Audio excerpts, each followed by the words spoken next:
Hola, ¿cómo están? Bienvenidos al séptimo episodio de Archacast. El día de hoy tenemos de invitado a uno de los fundadores de Alcubo, Diego López. Diego se dedica a la ilustración arquitectónica y busca representar de otra forma la arquitectura, buscar tal vez este lado un poco más artístico mediante ilustraciones creativas y sin limitarlas tanto. Entonces es un gusto tenerte aquí, Diego. Es la primera vez que nos vemos en persona. Diego, quiero saber cómo comenzó Alcubo. Claro, bueno, primero hola con todos, yo soy Diego y muchas gracias por la invitación y espero que haya más invitaciones y podamos seguir trabajando juntos mucho más. ¿Cómo nació Alcubo? Bueno, fue una idea de tres personas que estábamos como que en un punto de la U, como que limitados en hacer como que la representación de nuestros proyectos. Limitados me refiero como que no teníamos como que la idea de hacer un render así súper bien, entonces teníamos que adaptarnos a la situación. Entonces, ¿qué era lo que decíamos? Queríamos representar la arquitectura por medio, como tú lo dijiste, por medio de ilustraciones y que de esta forma lo hace más lúdico y se entiende mejor. Entonces, se nos hacía un poco más fácil representarlo, una perspectiva de un proyecto nuestro. Decíamos, ok, aquí vamos a poner como que esto es ladrillo, pero como puede ser hormigón, o como puede ser pintura, o como puede ser un grafiado, o como puede ser cualquier cosa, pero la idea es que aquí va a ir un material. Entonces, nosotros lo que hicimos fue adaptarnos a esa situación y empezar a generar ya más cosas, y empezar a explorar, porque esa es la intención también de hacer las ilustraciones, empezar a explorar, empezar a experimentar con colores, con materiales, aunque tú sepas que ahí en medio es una columna, pero que a la columna no lo representemos como el hormigón, sino que con un color sabemos que eso es una columna. O sea, abres las posibilidades en sí. O sea, dices como que este es el elemento estructural, pero ¿cómo lo imaginas tú? Y al representarlo así, seguramente cada persona tiene su propia interpretación.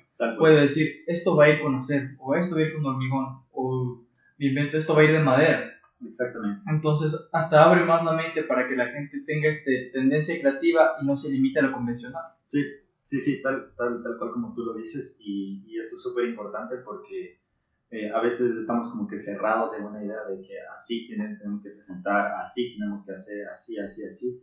Entonces, abrir el abanico de que podríamos llegar a representar como nosotros queramos la arquitectura también es un aporte. Entonces, creo que eso es lo más importante que tenemos como estudio, ¿sí? Como estudio, el tratar de explorar el millón de caminos que pueda tener la arquitectura. Claro, es que la arquitectura al final es una carrera muy dinámica y muy diversa. Por eso podemos ver tantas especializaciones que tiene cada persona. Hay gente que se dedica a hacer ilustraciones, hay gente que se especializa en hacer renders, hay gente que se especializa en la construcción, dibujo de planos. Es una gran variedad de opciones que te da la carrera. Incluso, como ya lo vimos en otro podcast, puedes llevar a la carrera a implementar en otros aspectos que no se habían explorado antes. Por ejemplo, con lo que habíamos hablado en el tercer episodio, me parece que era este estudio arquitectónico que se llama Bodegón Studios, y ellos lo que hacían es plasmar sus ideas en la ropa. Entonces lo puedes llevar a otros lados. Igual, los arquitectos a fin de cuentas somos artistas. Sí. Entonces igual puedes pintar, dibujar a mano y especializarte como artista. Exactamente. Que incluso yo en el tiempo que estoy en la facultad, tú también lo viste haber conocido, teníamos profesores que estudiaron arquitectura pero ni siquiera querían ser arquitectos. Sí, se dedicaban únicamente al dibujo y a la expresión artística. Entonces son varias formas en las que podemos explotar este potencial. Sí, o sea, en ese sentido creo que la experiencia de la U me abrió bastante como que la mente para poder ver todas las ramas que podríamos tener en la arquitectura. Entonces, se podría decir que esto de las ilustraciones es algo que me encanta hacer y que nunca lo imaginé que lo iba a lograr, porque veía referentes y decía, qué loco, cómo hacen, cómo esto, o veía y decía, lo puedo hacer tranquilamente, pero a veces me ganaba como que ese pensamiento de, ¿y si no queda bien? ¿Y si esto? Pero si no lo intento, no lo voy a saber. Entonces poco a poco se fui desarrollando esa como que habilidad para ir poniéndome yo mismo esos retos. Entonces, decir, ya, ok, voy a empezar con una obra pequeña, es decir. Entonces, decir, voy a empezar con la casa Pancho. Es decir, claro, solo tiene un par de losas, columnas y el vidrio. Entonces, ¿cómo también podemos representar eso? Entonces, eso creo que es la idea. También cuando, como que en bocetos, cuando hacemos, esa es también la idea de la ilustración. Que siempre la haces primero a mano antes de pasarla como todo. Sí, o sea, como que hacer el diseño como que a mano, es decir, como que pensar y decir, ¿sabes qué? Así va a quedar. O viendo una imagen y decir, a ver, y ya, ok. Y empiezas a explorar tú mismo. Empiezas a decir, mira, aquí quedaría bien este color, o aquí quedaría bien este perfil de aluminio, que sabemos que es de aluminio, pero puede ser naranja, o puede ser de lo que tú quieras, pero sabemos que ese es un perfil del vidrio. ¿Y en tu proceso que lo haces a mano, igual ahí mismo pintas y todo? ¿O solo como que te vas haciendo una idea y al final exploras los colores y materialidades ya dentro de dentro del programa ya lo voy como que explorando más, porque ya rayándolo no es como que puedes coger y decir, le voy a pintar esta losa de color verde, y digo, no. Entonces es como que tienes que podrías tener como que 20 bocetos y... Claro, te toca, o con calcos así, exacto. Pones que echar arriba otro. Entonces es como que más que nada cojo dibujo, o no simplemente dibujo, sino que digo, este es el proceso que voy a tener. Entonces lo escribo, si paso 1, 2, 3, 4, 5, así, y que me ayuda también para mí organizarme y también poder plantear los cursos. Claro. Entonces me organizo, y digo, ya, ok, entonces así va a ser. Entonces, es que el hecho de que desde que tú mismo te estás organizando para poder implementar esta ilustración, ya es una característica igual que te va a ayudar mucho el rato de la enseñanza, que te debe estar ayudando ya en los cursos que das.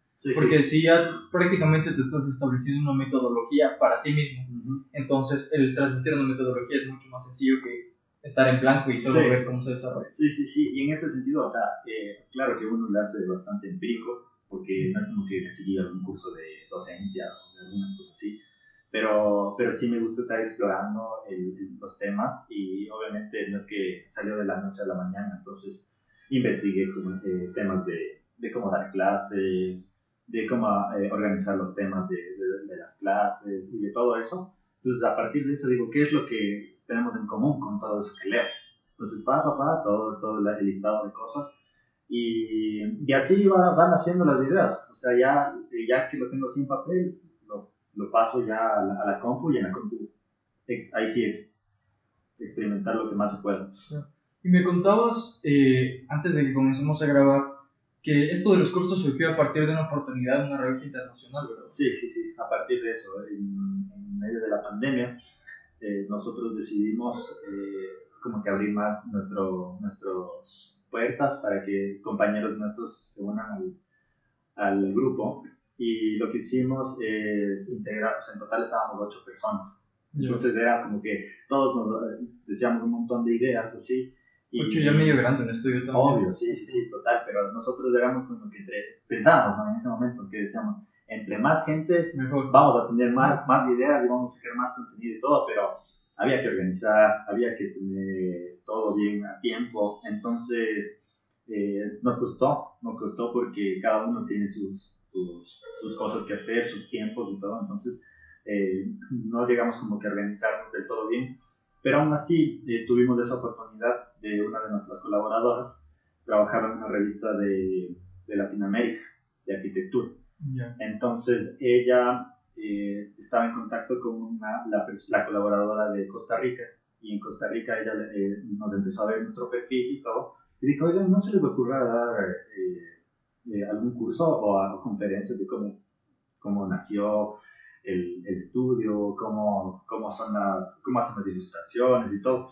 Entonces dijimos, vamos, de una. O sea, es la primera vez que nos pasa de salir del país y que nos conozcan fuera del país y todo. Entonces parece full chévere que nos haya pasado eso. Entonces fueron 3 días de 2 horas con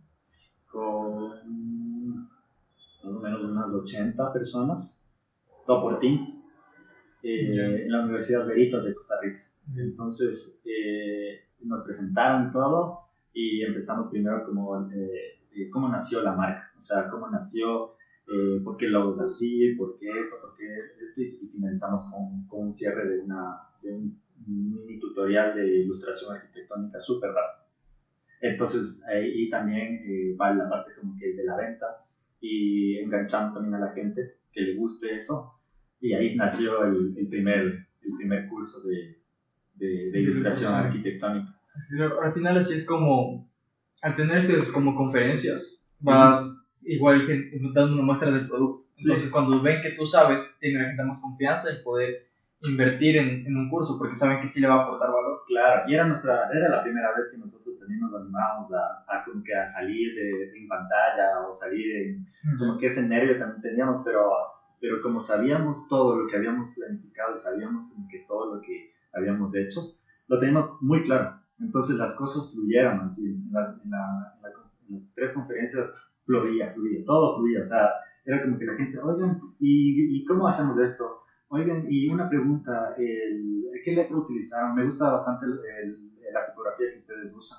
¿Por qué esos colores? ¿Por qué esto que ni siquiera así? Entonces nos preguntaban tantas cosas que ya no era solo de arquitectura, sino ya era un tema más como de marketing, un tema más de diseño gráfico. Entonces éramos como que un grupo que aquí somos arquitectos, pero no somos arquitectos, sino que hacemos de todo un poco. Y podemos esa información transmitirla, porque todos podemos emprender y podemos darnos una mano, que es lo que estamos haciendo ahorita los dos, por ejemplo. Entonces, y eso es muy importante igual al momento de desarrollar el saber todo lo que implica. Justo lo que tú dices, como que el saber vender, el saber emprender y cómo se va estructurando todo esto. Total. Porque cuando alguien no sabe todo esto se limita mucho.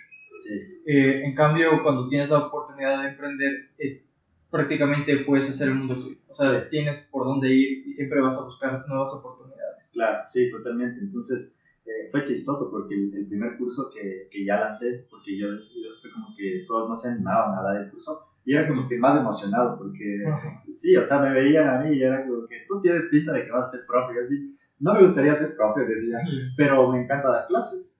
Entonces, claro, en ese momento yo decía, ahora si me lo preguntas, yo digo, tranquilamente yo puedo ser profesor. Porque, claro, es que también hay este estereotipo de lo que era ser un profesor antes, ¿no? Sí.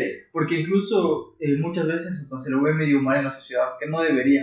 Pero si ven, hay veces que alguien es profesor y como que solo se dedica a la educación, lo ven como alguien que no ha tenido éxito y que es frustrado y que se quedó ahí. Sí, cuando en verdad un educador tiene un rol muy importante en nuestra sociedad y porque tiene una gran influencia en la formación de las personas. De hecho creo que esa es la respuesta, ¿no? Que te cuestiones viéndole al profesor que aparentemente, entre comillas, no ha tenido éxito. Ahí está la labor de él, que te enseña a dejar de pensar en eso, ¿no? Claro. Entonces, a mí me parece súper importante ahora como que transmitir todas mis ideas a la gente.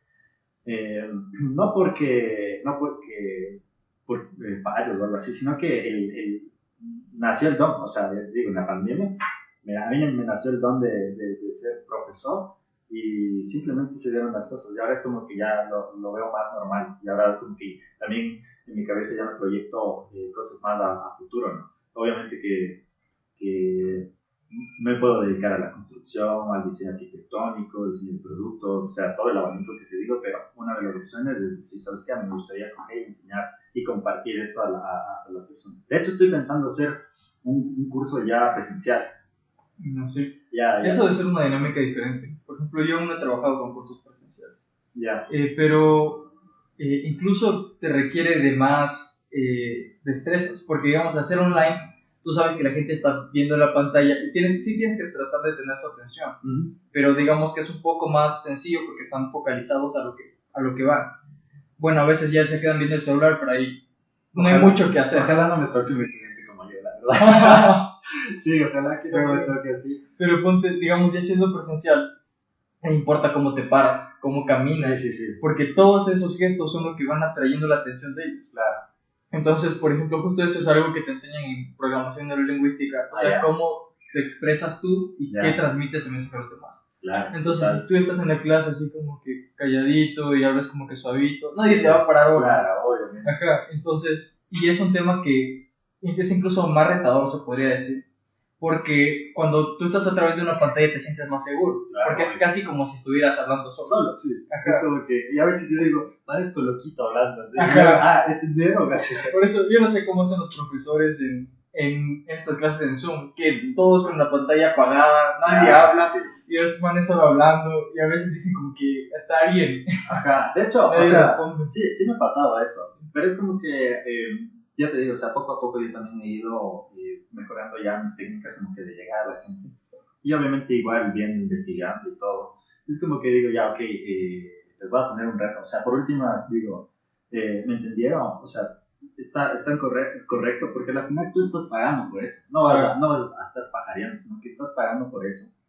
Y tienes que aprender. Porque si en ese momento no preguntas, si en ese momento no captas la idea, te la repito, no importa. Claro. Y ese es el valor adicional que tiene. Exactamente. Es por eso que en los cursos recién implementamos desde este año esa alternativa en la que vas a tener una sesión en vivo mensualmente para que puedas preguntar. Súper bien. Para que no sea como que solo la pantalla te limite, sino ese rato ya tienes interacción con el tutor para completar. Exactamente. Y es como que yo, por ejemplo, claro, yo ya, no es que digo soy ya un profesor y que yo manejo súper bien los programas, pero digo, estoy enseñando a gente que está recién empezando, claro, o que no maneja tan al 50-60% del programa. Entonces digo, me entendieron porque yo voy a un ritmo, ¿no? Claro. Entonces, si yo voy a un ritmo y tú como estudiante no me dices, oye, no entendí eso, yo me puedo ir de largo y ya es muy tu problema que si captaste una realidad. Pero yo te estoy dando la opción de decir, ¿me entendiste? Si no me entendiste, te lo repito, si no, chalado, así, en plan. Entonces es como que, y les digo en clase, o sea, ¿me entendieron? No se olviden preguntar, porque esto, la clase dura 3 horas, o sea, no te vas a pegar 3 horas más viendo todo de nuevo en la grabación para decir, ¿por qué no pregunté o por qué no hice eso? Entonces, en ese sentido es como que digo, claro, les presento y les digo, ¿saben qué? Tienen que preguntar, porque si no preguntan yo puedo continuar así. Entonces, de esa forma yo también bueno, es uno de los tips donde sé que captan las ideas y están siempre en el chat preguntándome, oye, ¿puedes repetir esa parte? Oye, ¿puedes repetir esto? Entonces, como que siempre les estoy preguntando, ¿entendieron?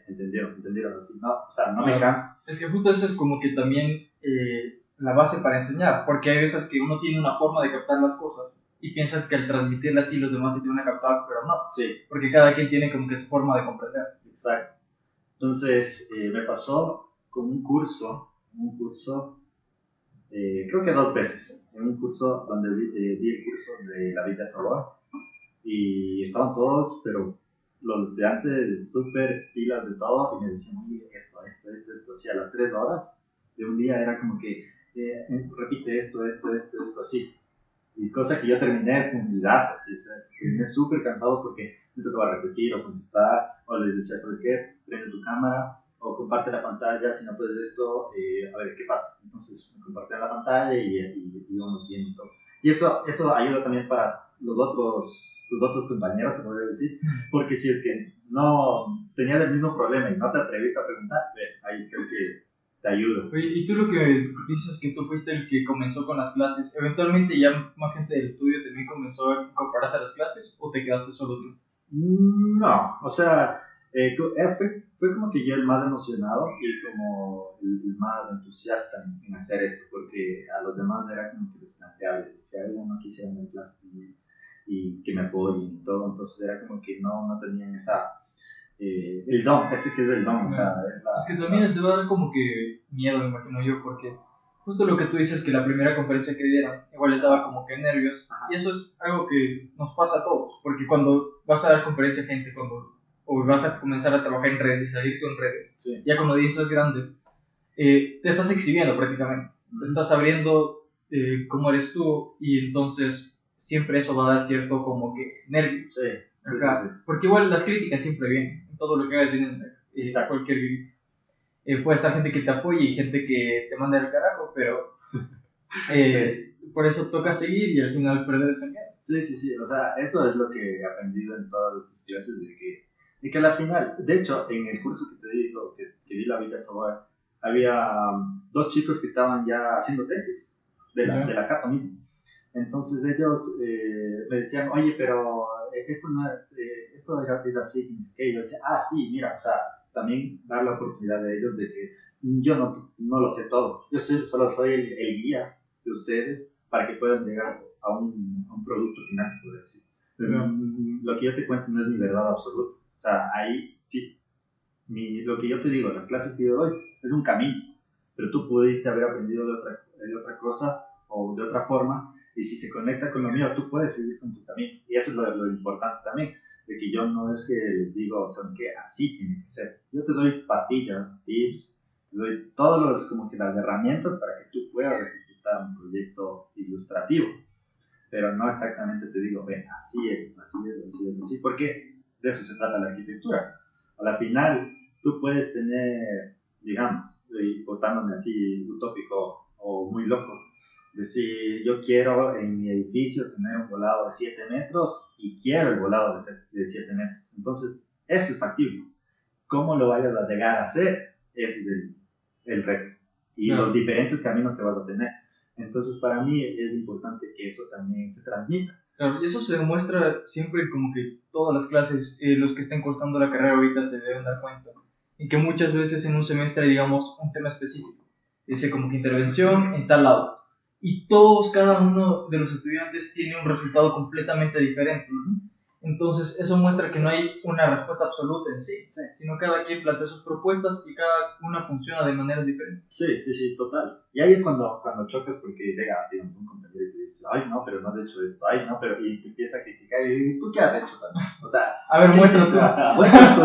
Y había ocasiones donde yo escuchaba decir que se quejaban de Le Corbusier o de Frank Gehry, así, porque yo, en toda la carrera, lo que me daba a mí como que de perspectiva de la gente es que odiaban a Frank Gehry. Yo digo, ¿por qué no les gusta la arquitectura de Frank Gehry? A mí me encanta Frank Gehry. O sea, puede ser que el man sea desperdicie el material, o sea, chuta, todo un desastre, se podría decir, en construcción y todo. Pero veámoslo no como lo malo, sino veamos, rescatemos eso del man.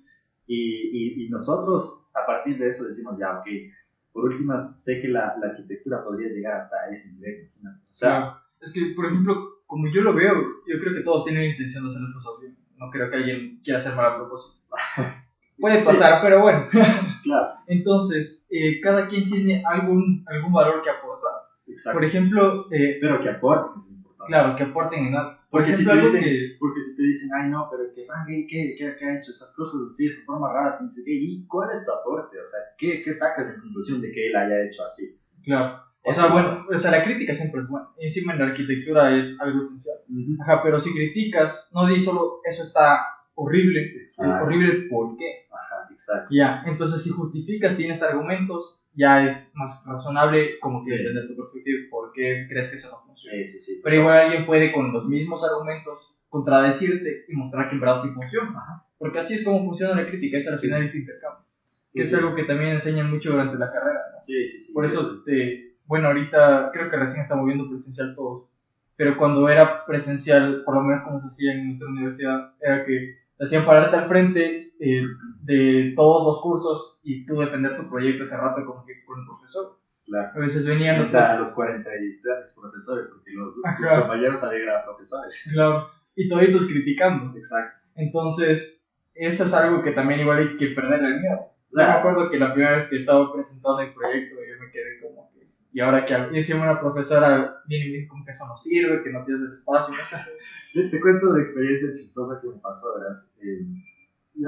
Yo me considero que soy una persona súper relajada. Yeah. Y que en ciertas cosas sí hay que hacer oídos sordos y que te dé igual, y otras cosas hay que reflexionar y analizar lo que te dice. Entonces me pasó en segundo semestre y fue muy chistoso eso porque debíamos entregar maquetas de arquitectos reconocidos, era taller de arquitectura 2. Entonces yo dije, es preentrega, no me la voy a tomar fresco, así que voy a hacer una maqueta más pequeña, que yo también así como que dije, la voy a tomar al deporte, dije. Entonces me tocó a mi Conrad de Mies van der Rohe. Yeah. Entonces hice así, no mandé a cortar enlaces ni nada, o sea, dije como que más esquemática la maqueta. Ya. Entonces, como yo vivo en el valle, entonces ese día dije, tranquilamente me voy en bus con la maquetita, como es pequeña, fresco. Y pasa que en el bus se me cae la maqueta, se me cae la maqueta encima de una señora, ¿ves? Ya. Tira las columnas del techo y todo el pelo de la señora, así, no. Y a la señora así, mil disculpas, perdónenme, así. Puedes sacarle del cabello las piezas, ¿no? Sí. La personita así en el cabello y la señora, este soy yo, viejito, así como que... Pero se portó buena nota. Ajá, o sea, la señora dijo, no, es que es un trabajo, o sea, creo que empatizó mucho, que la señora dijo, no me interesa, o sea, está bien tu trabajo, le dije, ya no importa, o sea, ya, ahorita como Oye, ya pero regresa. buena nota, porque que encima que te pase eso te hubiera puteado, Ah, o sea, claro, arruinaba el día. Sí, sí. Y ahí va lo más cómico, ¿verdad? Entonces, llego y ya y empiezo a llegar y veo a todos, pero unas maquetas hermosas, digo, qué bruto, digo. Pero dije, bueno, ya no importa, o sea, ¿qué puedo hacer ahorita? O sea, 7:30 de la mañana, mis clases eran a las 8, no recuerdo. Pero ya me quedaba media hora como para intentar hacer algo. Dije, bueno, ya se cayó, voy a intentar corregir algo para que medio pase la maqueta. Entonces, claro, ahí van los criticones. Y dicen, ay, pero ¿cómo ha traído la maqueta así? Que ni siquiera, ¿qué sabe usted? Y yo, pero bueno, todo bien. Entonces, claro, yo veía a todos y dije, qué poca mi maqueta. Yo sé que es algo chistoso, pero todos llegaban así con una maqueta, así todo. Es chistoso ahora, ya que pasa. Claro, es chistoso ahora. Ese Ese rato no rato se dije, mueve. qué vergüenza. O sea, me daba esa poca porque decía, qué bacán sus maquetas. Y veía la mía caída en el bus y nada, así. Experiencia chistosa. Entonces cogí y me puse a hacer y ya todos llegaron así, los del curso. Y la profe llega y me dice, ay, es que esa maqueta, que ni sé qué, y empieza como que a decir que no debe entregar así, que tengo que ser más pulque y todo. Le digo, le cuento lo que me pasa, ¿no? Y ahí fue, o sea, me marcó tanto que nos contó una historia de la manera chilena. Yeah. Es chileno. Entonces me contó una historia de que el tío es bombero, que ni sé qué, que ni sé cuánto. Una historia larguísima. Yeah. Y al final dijo, ¿tiene algo que ver ahorita la historia que te cuento? Le digo, no entiendo, le digo. O sea, yo sí, le digo, no entiendo y tampoco es que me interesó mucho, le dije. Yeah. Entonces ella me responde, exactamente, eso a mí también me pasó cuando tú me contaste la historia del bus. No me interesa, no me importa que se te haya caído, que se te comió el perro, que ni sé qué. La maqueta tenía que traerse bien y todo. Entonces fue como que, ouch. O sea, fue un accidente y obviamente la maqueta estaba de a perro. Entonces lo reflexioné porque fue una buena lección y dije, bueno, voy a sacar bien, ahora sí, ¿no? Obviamente no iba a seguir el mismo patrón de hacer la ligera todo. Entonces fue como que ahí me encapriché y dije, no, pues tengo que demostrarte a ti como profe que puedo cambiar lo que tú piensas. Entonces, es que a veces incluso cuando a uno le pasan las cosas es como que se pica más y dice, no, es que yo sí puedo. Dele, o sea, estaba picadazo y peor con la historia y peor que me hizo quedar enfrente de todos malos, sí. Y claro, es que encima hay unos que hacen así, ¿no? Que, o sea, no te dan la lección como que en corto, sino que buscan a que te duela más por poco que frente a todos. Y al final es una lección de vida también válida. Exacto, y aparte de eso, lo más vergonzoso, le podría decir, es que esta mamá dijo, no, traigan a los demás porque vamos a hacer revisión de todos los proyectos de todos los 4 cursos y todos van a estar aquí. Y claro, veía mi maqueta y se cagaban de risa. Yo así, nada, pues ¿qué puedo hacer ahorita? Cállense de risa. La siguiente van a ver que va a estar súper bien. Como le pasó, ¿te acuerdas no sé si tú la viste, la maqueta que tiene un brócoli? Llegaste a la foto. Esa fue, marcó una historia. Sí. O sea, hasta vi que en las páginas de arquitectura de todo el país ya estaban poniendo. Qué chistoso. No, pero digo, o sea, son recursos que a la final dices, pucha, hoy son las 4 de la mañana. Innovadora. Son las 4 de la mañana de uno me saca un árbol, un brócoli. O sea, ya está. Sí.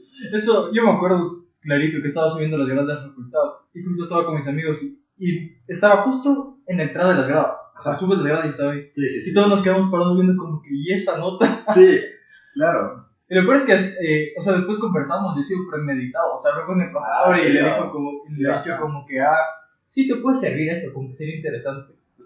Y al final fue icónico. Está de que lo invites, para que cuentes su historia. Ya voy a averiguarme quién es. La persona, por persona que El puso que el puso el brócoli brócoli en la y maqueta. díganos cómo surgió esa idea.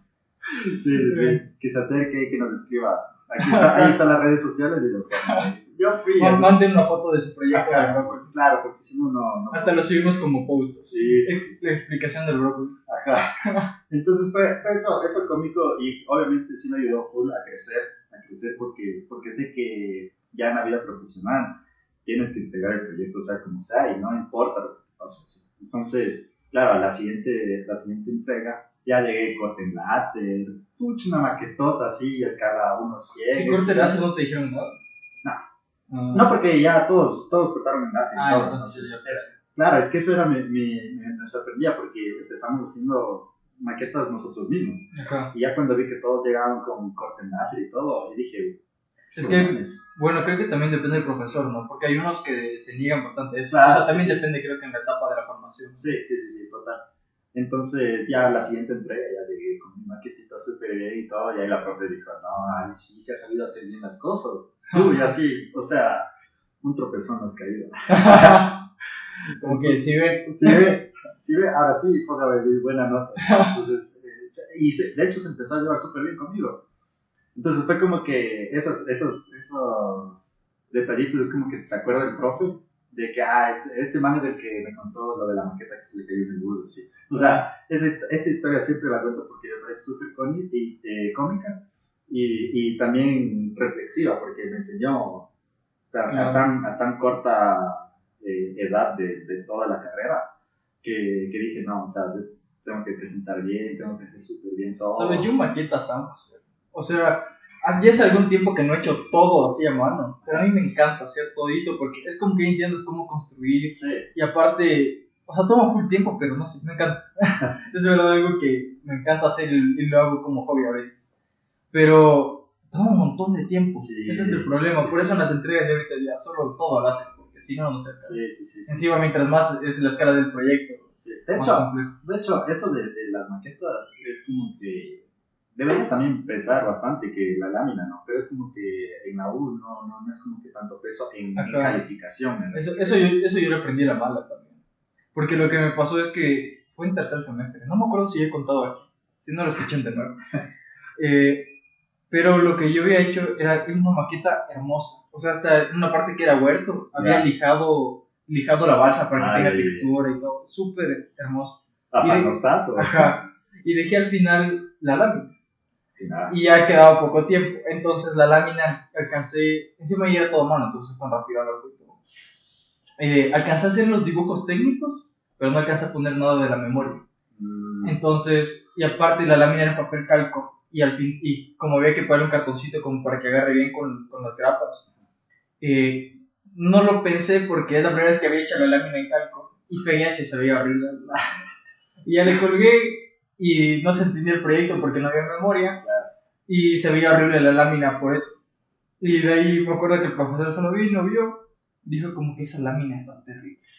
Me dijo, ¿qué te pasó? Porque era un proyecto bueno. Él mismo me dijo como que un buen proyecto mal presentado es un mal proyecto. Claro. Y ahí, o sea, comidazo. Directo al Cora. Ajá, porque encima que saqué la madre haciendo. Y sí vio la maqueta, pero la maqueta está bonita. Pero ya, claro. Fue lo de menos. Claro, sí. Sí, es una buena historia la que te cuento. Es muy chistosa porque me acuerdo la reacción de la señora, así, verle a la pobrecita con la persona aquí en el cabello. O sea, esa reacción de ella que de entregarme y decir eso, o sea, súper bien, ¿no? Eso sí, no me ha pasado, porque como yo no suelo ir en bus en la U, porque igual como vivo cerca, no he tenido esa experiencia de tener miedo a lo que la maqueta se me caiga. Igual siempre que tengo que llevar alguna maqueta, siempre me aseguro de ir en carro tranquilamente, que esté bien acomodado, porque sí me da miedo, y por eso nunca me ha pasado, hasta ahora. Por eso el consejo de vida, tienen que llevar en un carro o en un lugar seguro la maqueta. Si no, lleven un lujo aparte. Sí. Otro tip también, para los de primero o segundo, impriman la lámina en bajito y luego le pasan. También. Le pasan a mí y luego rápido, ahí está, otro tip. O le calcas, también te puede servir. Pero eso que no sepan los profes.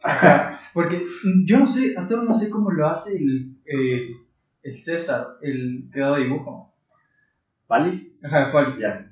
Él, me acuerdo que teníamos el dibujo a mano y nos mandaba a repetir cuando estaba mal, ¿no? Entonces nosotros calcábamos. Y la primera vez que le llevábamos calcado, dice, esto está calcado. Y la terminaba. Ajá, no sé cómo tiene esa vista que todo dice, esto es calcado. Y ni cómo refutarle, porque dije, ¿cómo Claro. No, Claro, hasta ahora no claro, entiendo claro. cómo. No, es que ya es experiencia. ¿Cuántos Sí. años ya viendo cálculos?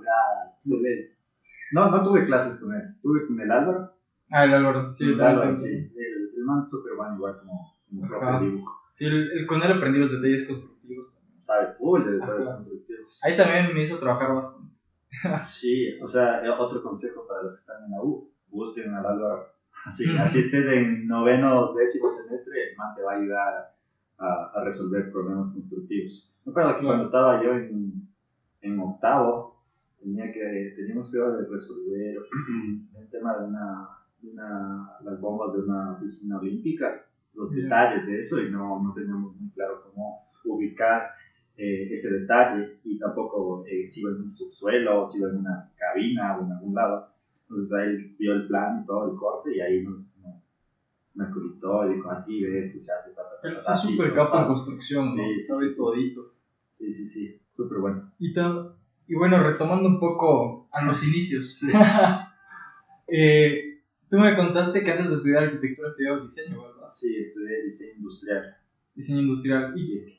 En esa carrera, ¿qué más o menos había? O sea, ¿había algún tipo de conexión directa con la arquitectura? De hecho, para ser así de rápido, Mies van der Rohe es diseñador industrial y arquitecto. Entonces, él fue cuando yo entré a estudiar diseño, él fue una de mis inspiraciones. Porque yo primero conocí la Silla Barcelona. Y la Silla Barcelona es el pico más alto del diseño industrial, así. Es el mobiliario que lo vende, se replica y si lo ves en algún lado, así ya está ahí. Entonces, fue una inspiración para mí él. Y bueno, en mi caso, siempre tuve claro de estudiar diseño industrial y arquitectura. O sea, no había otra. Entonces, primero se me dio la oportunidad de estudiar diseño y se relaciona un montón. O sea, es el diseño de productos. O sea, puedo diseñar desde un palillo de dientes hasta, no sé, una turbina de un avión, así de exagerado. O sea, te digo, polos súper opuestos.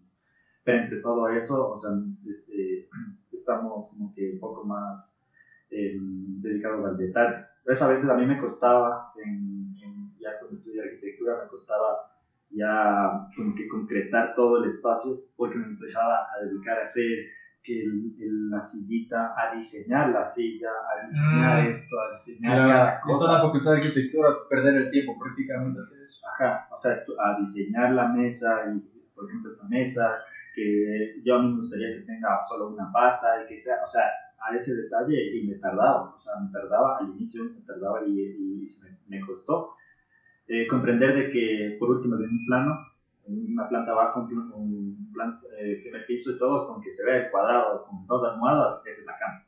Bien, se acabó esa representación.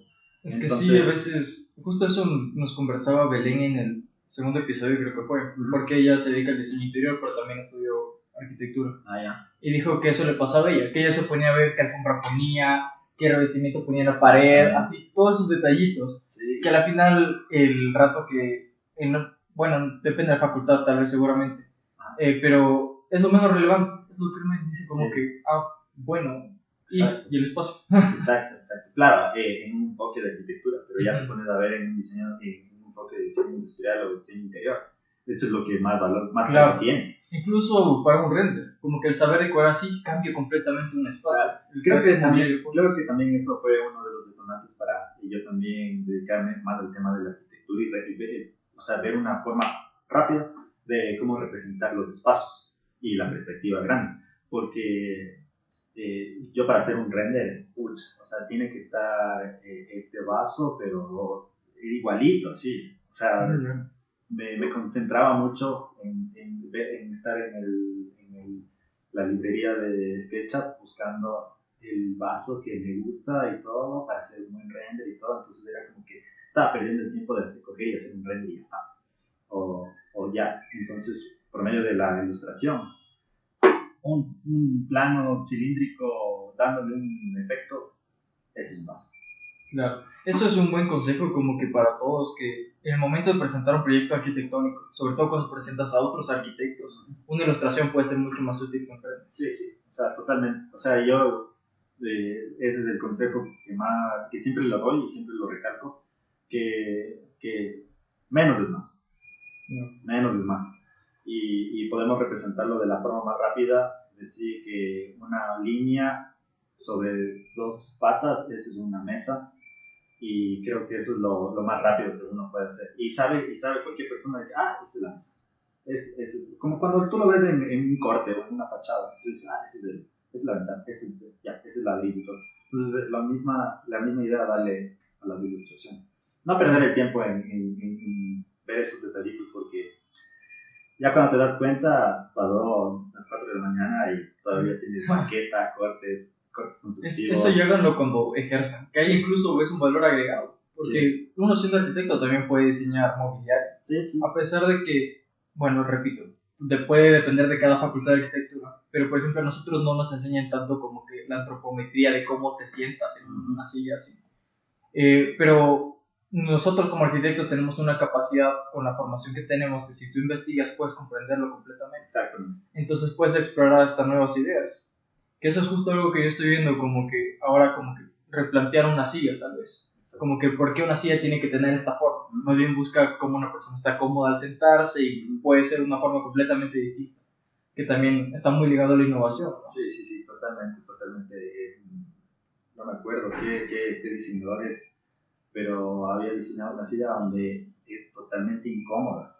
Así. Tú te sientas y es totalmente incómoda. No recuerdo la silla, el nombre, o sea, fue como que un día estaba así investigando y ahí los diseñadores industriales que diseñan en contra como de la antropometría del ser humano. Yeah. Entonces diseñaban como que licuadoras, cómo meto los productos para que todos, o sea, es súper incómodo. Creo que sí he visto eso. O la tetera que no puede servir. O como el tenedor que era con una cadena. Exacto. O sea, sí, creo que vi. Yo creo que son chistes internos ya de los diseñadores. Sí, que me quiero burlar de la gente y digo, voy a diseñar esto porque quiero molestarlos. ¿Sabes a quién vi que replanteó la silla? También a Aravena.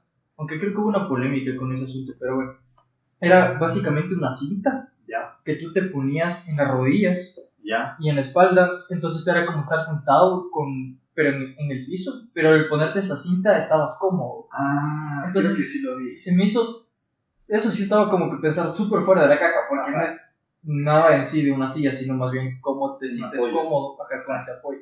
Sí, es eso como que la historia de cómo se relaciona el diseño industrial con la arquitectura y que van de la mano, o sea, van de la mano las dos, porque a la final y a la larga te das cuenta de que puedes diseñar todo. Yo sé que a veces es mucha carga para uno ya empezar a hacer esos detalles, pero lo importante para el cliente es que te des cuenta de esos pequeños detalles, porque ahí está la venta. Es que eso puede ahí está la venta y también eso diferencia tu arquitectura, o sea, te ha dado ese plus, porque arquitectos genéricos hay un montón. Muchos ven en Pinterest, o sea, hacen cosas para Pinterest, así. Sí.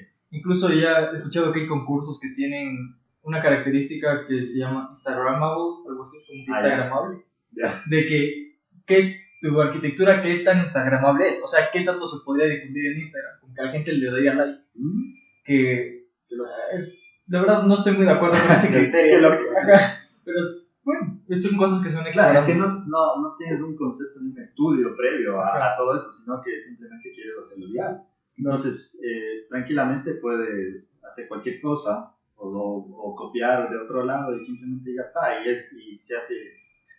se hace hasta más famoso de lo que un diseñador o un arquitecto lo puede elaborar y lo vende y ya, listo. Claro. Entonces creo que eso es también como que nuestro choque, que a veces perdemos mucho tiempo como que en tratar de diseñar, en que todo esté bien, todo, y digamos un carpintero coge una silla y vende 10. Claro, es que ahí... Y yo sigo tratando de diseñar una silla. Es que eso es un choque también cultural, porque está muy ligado a lo que se infravalora al arquitecto en general, como que en Latinoamérica, ¿ves? Sí. Porque es como que buscas más en sí tener el producto y no te importa tanto los detalles. Y no sabes que a veces esos detalles pueden darte mucho más valor. Sí. Entonces, y el mostrar ese valor a veces es complicado. Y ahí también justo está lo que hablábamos de saber compartir las ideas y así. Claro. Porque si tú muestras que tu silla te va a hacer siempre tener una buena postura y no vas a tener dolor de espalda nunca, y lo expresas bien, el cliente y la silla vale el doble que la otra. Si lo explicas lo suficientemente bien, vas a ver valorar eso y vas a decir, no, prefiero pagar el doble por esta otra silla que sé que me va a hacer bien. Claro. Y eso pasa y hasta lo que pasa es que, digo, lo que pasa cuando una persona elige trabajar con el arquitecto o con el artesano y se va por el artesano porque cobra menos. Claro. Entonces es como que, bueno, te pide el diseño y todo y le dice, quiero que me hagas igualito a esto. Y a la final, a la larga presentas problemas de humedad, no están a plomo las paredes, la pintura se empieza a descascarar rápido y todo, por haber tomado esa decisión. Y eso es lo que es otro consejo que la gente y todo el mundo reflexione de esto, que el contratar a un técnico, aunque cueste más, va a valer la pena porque vas a tener un trabajo de 30 años que te va a durar y vas a tener esa fiabilidad y aparte, de que está bien hecho. Claro, y aparte de ser profesional también te da garantía, ¿no? Exacto. Entonces, por último, si llega a haber alguna falla, sabes con quién te vas a quejar. Exacto. En cambio, a veces cuando vas con un maestro, el maestro no te responde las garantías. Sí, total.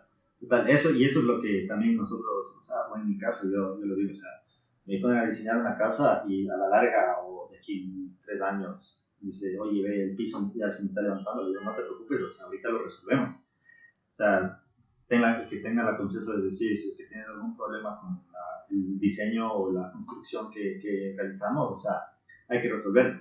Claro. Entonces, tener esa chance también de poder tener, que el cliente sepa de que a cualquier hora, a cualquier día, a cualquier año y todo, vamos a estar ahí, porque a la final es como que nuestros pequeños hijos que van poniéndose entre todas las carreras. Es que igual también uno cuando hace su objeto arquitectónico le tiene como que cierto cariño, porque al final es como que una expresión tuya, algo que salió de ti, por eso es como que un hijo, literal. Sí. Como que tú lo viste nacer. Ajá. Entonces tienes ese cariño que muchas veces si te dicen que hubo tal problema, tú quieres que tu hijo esté bien. Claro. Voy a ver qué pasa. Sí. Entonces, creo que eso es un valor importante que tal vez nosotros tenemos que luchar contra la sociedad, se puede decir, la cultura, de que se refieran más al técnico, o sea, de que lo hagan. Es que tienen que ver que es un equipo en verdad. Que nosotros igual necesitamos a los maestros, pero los maestros también necesitan a los arquitectos. Sí. Entonces, y al final es un tema que vas a tener más seguridad y a la final te rinde mejor. Que eso también viene... Es que la educación es un tema muy profundo, la verdad. Sí. Entonces viene desde la educación, porque lo que tienes que ver más que el ahora es también al futuro. Y cómo lo que estás haciendo ahora va a influenciar en el futuro. Entonces, cuando solo ves en el presente y dices, ahorita tengo esta plata y me voy a ahorrar $3,000 por no contratar al arquitecto, y voy a tener mi casa, pero no estás viendo que a futuro puede presentar problemas por no haber tenido el arquitecto en sí. Que, bueno, o sea, cada quien en verdad tiene como que su propia interpretación, pero es lo mejor siempre buscar a futuro algo que te garantice y te dé seguridad, y que sepas que también un arquitecto se encarga de ver cómo tú habitas y te va a hacer algo especial para ti. Justamente eso te iba a decir. O un buen arquitecto, ¿no? Porque también hay otros que no hacen eso. Sí, justamente eso te iba a decir, que nosotros podemos dar ese plus a la persona y como que quebrar el concepto de que de una casa o de una vivienda o de un proyecto arquitectónico, que digamos viene una persona y te dice, quiero esta casa igualita de Pinterest, así. Y digo, pero ¿por qué tiene que ser así? O sea, ¿por qué mejor no nos entrevistamos y me cuentas qué es lo que de verdad tú quieres? No lo que estás viendo acá. O sea, yo sé que quieres esto, pero algo para ti. O sea, arte, diseño para ti. Y va muy vinculado también esto con lo que es la arquitectura participativa, ¿no? Que esto se hace más como en intervenciones un poco más grandes, como para barrios y así, que vienen con las comunidades y que la misma comunidad dibuja y va como que tratando de interpretar sus ideas. Pero así también se hace cuando es un solo cliente. Tú vienes, conversas con él de uno a uno, te tomas un café con él, conversas para entender qué es en verdad lo que está buscando. Porque las personas que no son arquitectos, la forma, cuando te muestran una foto en Pinterest, tratan de expresar algo que no saben cómo expresar. Entonces, por eso tienes que tratar de personalizar un poco más, conversar con él, y ahí entiendes qué en verdad quiso expresar cuando te mostró la foto de Pinterest. Claro que el proyecto ahí tarda un poco más, porque a veces es como que la arquitectura participativa es como que quieres involucrar a todos y es como que ya como que te enganchas más con eso, ¿no? Claro. Entonces ya a veces hasta se demora un full tiempo hasta que ejecutarse, pero va a estar como que diseñado especialmente para cada una de las personas que participaron en todo eso. Y al final hace que la arquitectura sea más efectiva, porque la arquitectura es para las personas. Y si, digamos, tú no quisiste darte el trabajo de conocer a la gente y solo hiciste algo como tú creíste que funcionaba, puede que al final no funcione. Sí. Hiciste más rápido, ya, pero al final no sirvió de nada. Sí. Para eso es mejor tomarte el tiempo, conocer y saber algo que va a ser. Sí, eso es súper importante, que nos demos el tiempo para conocer al cliente, creo yo. O sea, sé que ahora todo se hace en masa, todo se hace repetitivo y todo, por última, digo, esta mesa coge y la compra y ya está. Pero hasta por dedicar un poco más de tiempo al cliente, me parece súper importante que lo hagamos específicamente para esa persona, ¿no? Porque a la final yo no voy a ser el que va a estar en ese espacio, No. va a ser tú el que va a estar en ese espacio y tú eres el que lo va a disfrutar. Por último, a la final, si tú dijiste que yo quiero un escritorio o un mesón de cocina de 1 metro y a la final te empiezan a dar dolores de espalda, entonces eso es lo que tú quisiste y a la final ya va ahí el rol del arquitecto y decirle, ¿sabes qué? No es así, o sea, como está antropométricamente el cuerpo, tienes que tener un mesón de cocina de 90 y le vas enseñando también y está siendo él también el diseñador. O sea, tú solo eres el guía. Vas involucrando, incluso al final, viéndolo como cliente, va a estar mucho más satisfecho con el resultado final. Exactamente. Porque va a llegar y decir como que yo participé en esto es mío. Ajá. O sea, yo también fui parte del creador de esto. Sí. Y de hecho ahí es cuando se empodera la gente y dice que esto ahí ya se enorgullece y dice, mira, esto lo diseñé con el arquitecto, esto lo diseñé tal, así, mira qué bonito que quedó y todo, porque él mismo lo hizo. Entonces, o sea, en lo personal tengo ese concepto en mi cabeza de que es súper importante escuchar al cliente y saber meterse en la cabeza de él para justo sacar lo que quiere. Claro, y sabes, por ejemplo, hay algo que yo trato de balancear. Es como yo también me dedico a la construcción inmobiliaria, ahí es en masa y son proyectos grandes. Exacto. Entonces no puedo personalizarlo tanto. Claro. Pero se trata de crear un usuario que abarque todo. O sea, es un poco más general. Sí. Y con eso tratas de tener las particularidades de generar como que digamos una zona, no de una persona específica, pero tratas de interpretarlo lo mejor posible.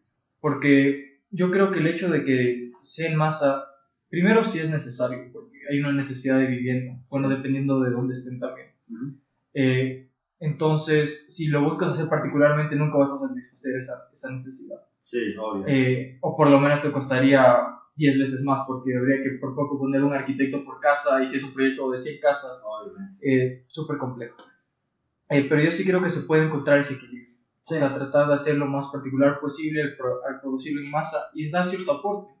Por eso, por ejemplo, he escuchado mucho que se critican justo por estos criterios a las inmobiliarias, porque dicen solamente se enfocan en la plata y así. Y puede que sea unas que sí. O sea, al final de cuentas, todo el mundo se mueve por dinero, entonces el dinero siempre va a ser importante.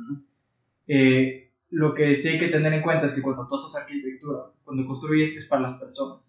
Entonces, sí tienes que buscar que sea rentable, pero que también que sea el lugar perfecto para esa persona. Sí, ahí ya va a depender mucho del camino. Como te digo, desde un inicio te dije que la arquitectura tiene un montón de brechas. Claro. Y a la final es como que dices, a la final si quiero tener plata y hacer una arquitectura, no tengo problema. O sea, nadie tiene por qué criticarme de la decisión que yo estoy tomando de que yo quiero hacer plata y yo quiero hacer proyectos de masa. Pero a la final, ahora si yo quiero ser un arquitecto más de la comunidad o un urbanista también, porque eso también cuando te involucras con la comunidad tienes que pensar también en la parte, en la trama urbana. Por ejemplo, a mí me encanta, pero No me gusta, en cambio, trabajar con público. Ahí está la falla del urbanismo. Pero a lo que voy es que hay arquitectos que son como que, no sé, o sea, te pongo un ejemplo, José María. O sea, a mí es uno de los arquitectos que más le admiro, se podría decir, que es un referente, porque él ve la arquitectura de otra forma. Yo tuve clases de análisis de crítica, me parece, con él, y analizamos un montón de obras de Le Corbusier, y era súper loco porque solo con ver la obra él entendía por qué había diseñado así. Entonces, y si ya muerto y ya no existe, o no está como que el arquitecto para que te cuente, ¿no?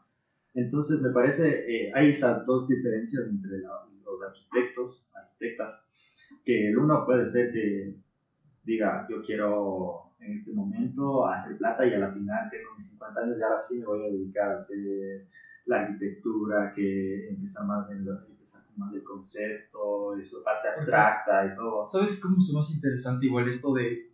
Es que al final con plata puedes hacer más cosas. Sí. Pero, o sea, ahí depende mucho también de los valores y postura que tengas como persona. Uh-huh. Porque, por ejemplo, la otra vez estaba en una conferencia con, creo que era Natura Futura. Yeah. Y ellos contaban eso, que ellos tienen estos clientes que son de las casas de lujo prácticamente, pero también hacen arquitectura comunitaria. Exacto. Entonces, como que con eso se financia para claro, poder aportar. Claro. Entonces, por ejemplo, eso se me hace un concepto súper chévere. Que yo digo, por ejemplo, si yo tengo un proyecto súper grande, también voy a tener recursos para poder aportar, digamos, a una comunidad. Uh-huh. Porque eso es algo que yo siempre he visto como una barrera. Que el municipio muchas veces, para hacer algo, tiene un montón de trámites y aprobaciones, y se demora años hasta eso, y a veces ya hay el cambio de gobierno, el cambio de gobierno, proceso de nuevo desde cero.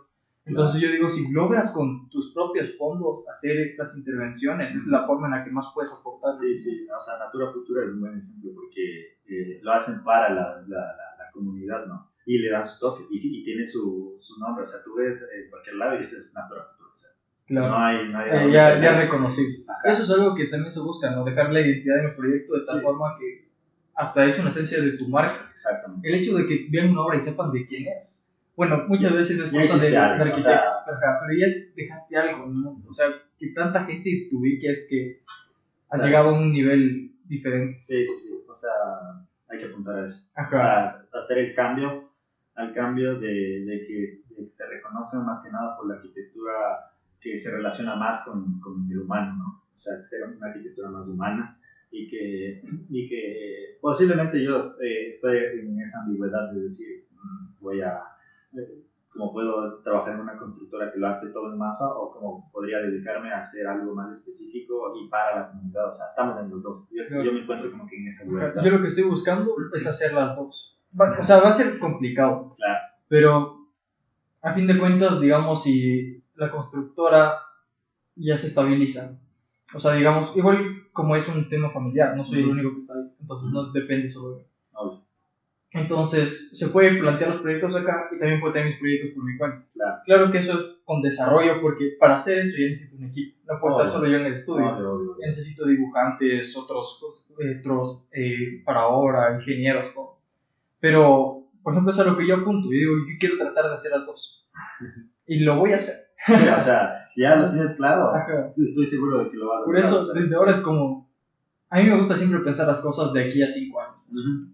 A 10 también, pero 10 es más escueto porque digo, muchas cosas cambian, entonces a 10 años nunca va a pasar en verdad. Entonces, como yo me planteo así, digo, como, ya, quiero la constructora y con lo que puedo sacar de ahí puedo hacer obras sociales también. Sí. Entonces, ahí puedo irme involucrando. De la mano de la constructora. Ajá, de la mano de la constructora. Y ahí enriquezco también mi arquitectura, porque es cuando uno más explora las cosas. Y eso es lo que más motiva, en verdad. Y eso creo que ya con la edad y los años que vas pasando, ya vas adquiriendo esa experiencia y ya vas como que encaminándote a cuál es el que más te llamó la atención y a cuál vas a elegir, ¿sí? Claro. Porque ahorita, en este punto en el que estamos, ahorita creo que lo importante es adquirir todo el conocimiento que más podamos de todas las ramas que podría haber, o sea, no solo de la arquitectura, porque ahorita, por ejemplo, estamos educando, que eso es importante, estamos vendiendo, estamos tratando de hacer parte de marketing, o sea, hasta psicólogos, Claro. o sea, de todo un poco. Y hay que aprender de todo eso porque si no sabemos del uno, no sabemos del otro, entonces no vamos a saber a qué apuntar. Entonces, Es que un arquitecto, no me acuerdo qué profesor decía, que prácticamente tiene que ser médico, psicólogo, sociólogo, político, sí. porque influencia en muchos aspectos. Uh-huh. O sea, claro que al final no sabemos a profundidad todo eso, pero tienes que tener una noción de todo eso, porque digamos, te dedicas al urbanismo, trabajas sí o sí con el municipio. Sí. Si trabajas con un municipio tienes que saber cómo se mueve la política, porque si no, no vas a lograr influenciar de la suficiente forma para que se haga el proyecto. Exactamente. Si quieres diseñar un hospital tienes que entender cómo se comporta un médico, cuáles son los procedimientos médicos y todo, entonces para eso ir implementando. De psicología tienes que entender cómo perciben las personas el espacio, qué emociones les puede causar para influenciar eso en tu diseño. Entonces llega a ser algo muy complejo, que en verdad... Que eso a mí me parece súper, en lo personal, no podría decir que me encanta, pero sí me llama mucho la atención el tratar de que nosotros nos relacionemos con todas las ramas de todas las carreras y de todo, porque aprendemos un montón de todo y lo más importante creo que en este punto de la vida es aprender y tener esa experiencia para que ya llegue a un punto donde digas por último, es decir, creo que apliqué tanto para eso, quiero ser el psicólogo al final. Y te dedicas a la psicología siendo arquitecto, porque yo he visto ejemplos de arquitectos que son diseñadores de pasteles, o sea, diseño de pasteles, ¿cachai? Es que eso es algo que igual me encanta de la carrera, que todo el tipo de análisis y reflexión que te enseñan a hacer es prácticamente resolver problemas. Ajá. Y se puede aplicar a un montón de cosas, es cuestión de tener la creatividad y de a lo que te quieres enfocar, que investigues un poco más y lo puedes aplicar. Sí, eso es lo bueno que te enseña la arquitectura. No sé si es que, obviamente estamos ahorita en un ámbito de arquitectos y hablamos de ese tema, ¿no? Pero no sé, digamos, sentémosle aquí a un médico, sentémosle aquí a un psicólogo, a algún gato, ¿sí? Le decimos algo así, que también somos psicólogos, o médicos y nos mandan por acá. Sí, o sea, también podrías ver si es que algún día te traes así a alguien que no sea arquitecto y le entrevistas así y al final podríamos llegar a supongo que te dicen, oye, quiero que me diseñe de centro psiquiátrico, al final así, súper bien, ¿no? Pero es igual, es la idea como que con el podcast, sí, un poco como que variando, poco a poco vamos a ir explorando cómo se va a desarrollar. Sí. Igual si el público tiene algún rato una sugerencia de invítale a tal persona, nos avisan y aquí se le invita. Pero de Ecuador preferiblemente para poder grabar presencialmente. Pero que se reflexione, no una persona que... Claro, una persona que también pueda conversar, que sea algo interesante para irlo conjugando. Claro, porque ahorita estamos en un ámbito, o sea, que sea la línea académica, se puede decir, o sea, que es un punto académico, porque luego puedes traer a un chistoso y a la final se termina desviando todo el tema de la conversación, ¿no? Claro. Entonces, porque justo recomiende, pero personas que quieran reflexionar y analizar otras carreras. Y ya para ir cerrando, Diego, ¿qué consejo le podrías dar a la audiencia? Que escuchen, que aprendan, que no se limiten, que exploren más de ellos mismos, que la arquitectura es súper variable, versátil y puedes explorar un montón de cosas y nada más, que les gusten mis cursos y que ahí nos verán pronto. Listo. Gracias por haber escuchado este episodio. No olviden ver los cursos de la academia. De hecho, con Alcubo vamos a lanzar un curso igual de representación e ilustración. Sí. Para el momento que salga este podcast, me parece que va a salir la siguiente semana. Si no, igual estén atentos, lo vamos a anunciar en todas las redes. Y estén atentos al siguiente capítulo que viene de Archicast. Gracias, Luis, igual por la invitación. Nos vemos.